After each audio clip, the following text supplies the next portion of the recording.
आपण अनेकदा तळ्यात दिसणाऱ्या प्रत्येकच फुलाला कमळ म्हणतो. पण खरं म्हणजे कमळ आणि कुमुद या दोन पूर्णपणे वेगळ्या वनस्पती आहेत. कमळाचं शास्त्रीय नाव नेलुंबो न्यूसिफेरा आहे, तर इंग्रजीत त्यालाच लोटस असं म्हणतात. तर कुमुद म्हणजेच वॉटर लिली ही निम्फिया वंशातील वनस्पती आहे. सगळ्यात मोठा फरक म्हणजे त्यांची वाढण्याची पद्धत. कमळाची फुलं आणि पानं पाण्याच्या बऱ्याच वर अगदी 3 ते 5 फूट उंचीपर्यंत येतात. मात्र सुरुवातीला फुटणारी त्याची काही पानं ही पाण्यावर तरंगत असतात. या उलट वॉटर लिलीची पानं आणि फुलं कायम पाण्याच्या सरफेसवर तरंगत असतात. कमळाची पानं पूर्ण गोल आणि वेलवेटी असतात. त्यांच्यावर पाणी टिकत नाही. पाण्याचे थेंब या पानांवरून मोत्यांसारखे घसरून पडतात. तर वॉटर लिलीच्या प्रत्येक पानाला एका बाजूला चीर म्हणजे स्लिट असते आणि त्या पानांवर पाणी सहज साचतं. साध्या देशी कमळामध्ये फुलांनंतर पाण्याच्या बाहेर एक मोठा सीड पॉड तयार होतो. त्याच्यातील बियांना कमलगट्टे म्हणतात. कमळाच्या बिया आणि कंद अनेक ठिकाणी खाल्लेही जातात. कमळाचे लांब आणि पांढरे कंद असतात.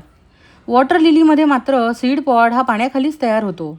त्यामध्ये मोहरी एवढ्या किंवा त्याहून लहान शेकडो बिया असतात. वॉटर लिलीचे ब्राऊन, काळे, गोल किंवा अंडाकृती बल्ब असतात.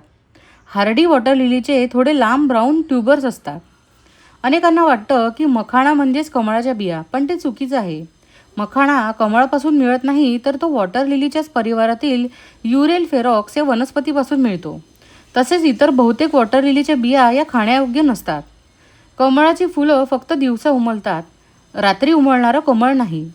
तर वॉटर लिली दिवसा आणि रात्रीसुद्धा उमलते.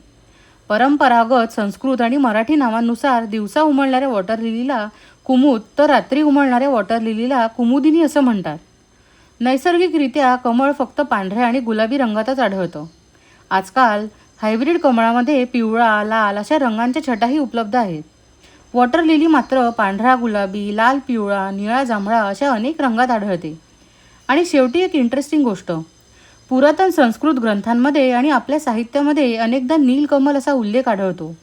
पण वनस्पतीशास्त्रानुसार नैसर्गिक निळ्या रंगाचं खरं कमळ अस्तित्वात नाही. म्हणूनच संशोधकांच्या मते या ग्रंथांमधील नीलकमल हा उल्लेख बहुधा निळ्या रंगाच्या भारतीय वॉटर लिली निम्फिया नौचालीसाठी वापरला गेला असावा.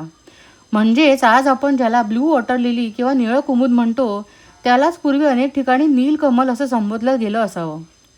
आणि हो, ऑस्ट्रेलियन वॉटर लिलीची फुलं ही कमळासारखी उंचावर येतात आणि त्याचा आकारसुद्धा मोठा असतो.